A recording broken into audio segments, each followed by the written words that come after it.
Hello everyone, my name is Xiuqi Huang. I'm a PhD student in comparative literature at the University of Edinburgh, and today I want to talk about human devolution and mutation in Han Song science fiction. Han Song is a Chinese science fiction writer born in 1965. He's also a journalist, and his writing has a pretty unique style that's obscure and eccentric, and as we can see from this quote on the slide, his contents are fantastical, gloomy, gory, and violent. So the novel I want to talk about today is Subway, which was published in 2011. So Subway is comprised of 5 independent but interconnected stories arranged chronologically, with each story unveiling the peculiar incident in subway trains and underground tunnels. And those peculiar incidents, of course, mostly involve human regression and mutation and devolution. Subway's depictions of human mutation and degeneration defy the notion of humanity's continuous and assured social and biological progress defined by Darwinian evolution thinking. These humans in regressive or mutated states are usually enabled by modern or futuristic science and technology. They exist within the framework of, yet question the narrative of Darwinian evolution, and cast doubt on the belief of humanity's continual future progress inspired by modern scientific and technological achievement. In the second story within the novel, passengers find themselves trapped in a subway train that does not stop and is heading towards an unknown destination, and they quickly start to mutate. The subway is a feat of modern technological progress celebrated by the society, yet Han Song portrays it not as a space of social progress and of the gradual, lawful, and progressive development of evolution, but of sudden, rapid, and chaotic degeneration.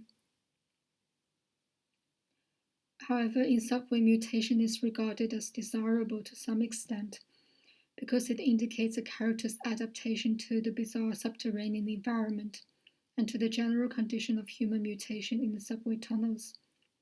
As one character in the story says, those who remain underground must either hasten to mutate themselves or learn to get along with the mutated ones.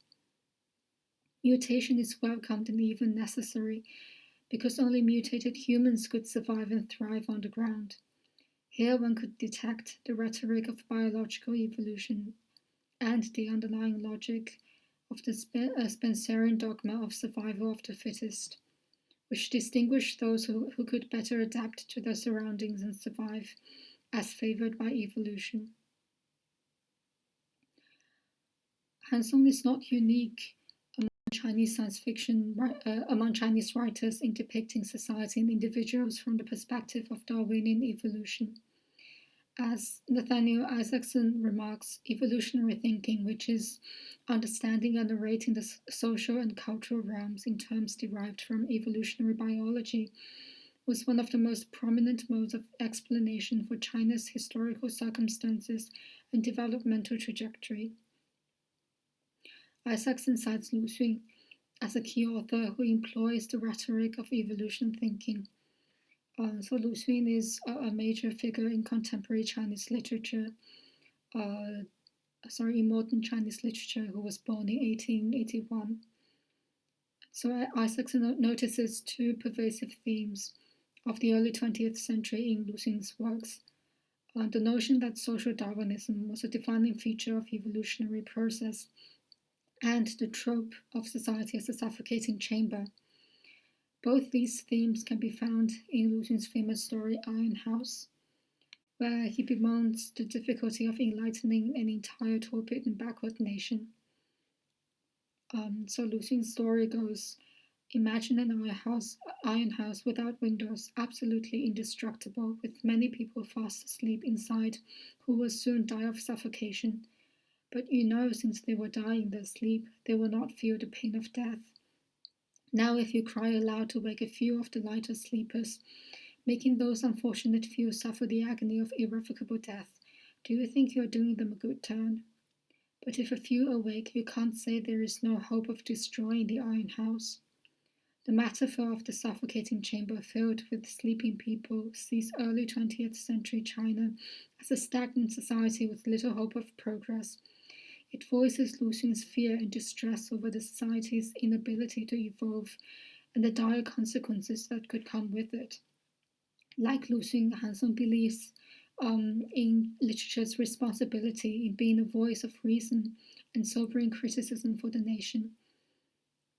Um, However, Han Song faces a drastically different society than Lu Xun did. And so the trope of the dark and enclosed chamber, which serves as an essential setting for Han Song's subway, also takes on a different meaning for Han Song. The dark insulated space in subway is often a metaphor for the maternal womb that the characters long to return to and where they regress to primordial forms. It's also a space made possible by modern technology, where technology molds human existence and, rather pessimistically, leads to dehumanization and degeneration. Han Song's novel elicits an uncanny feeling through the recurrent theme of a desire to return to the womb, or in other words, the resurfacing of the weaning complex.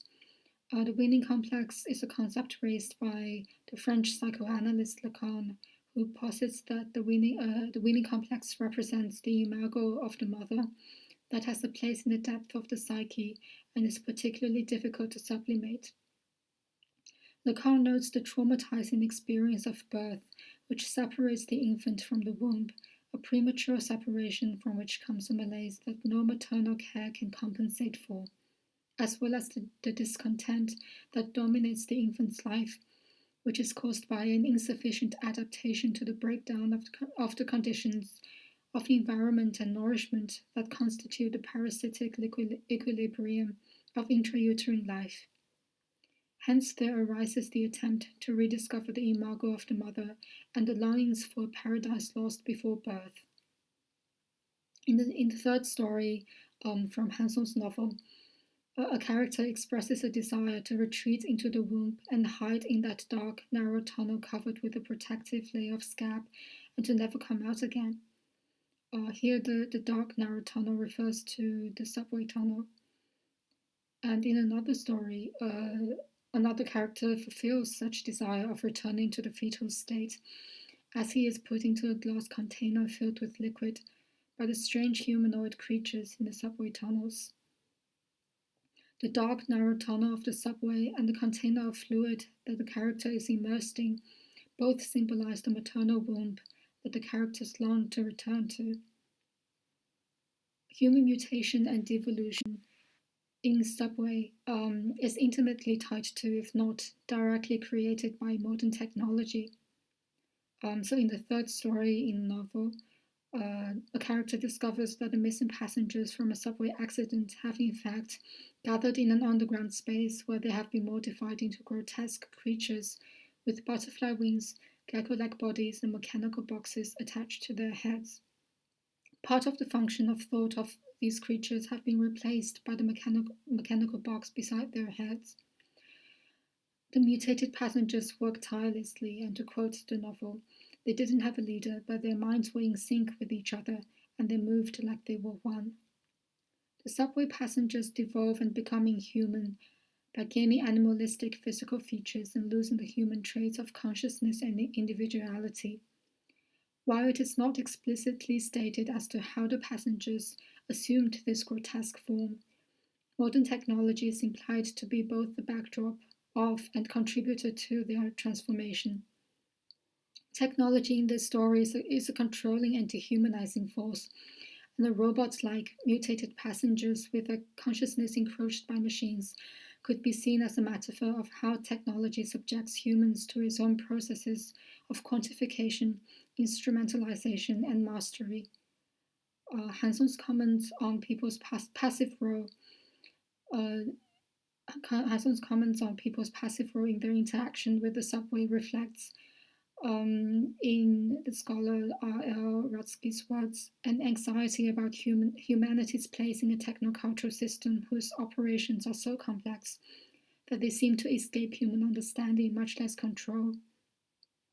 It's an anxiety about how technological rationality may eventually come to operate autonomously, imposing its own logic of calculation, rational planning, and efficiency on humanity.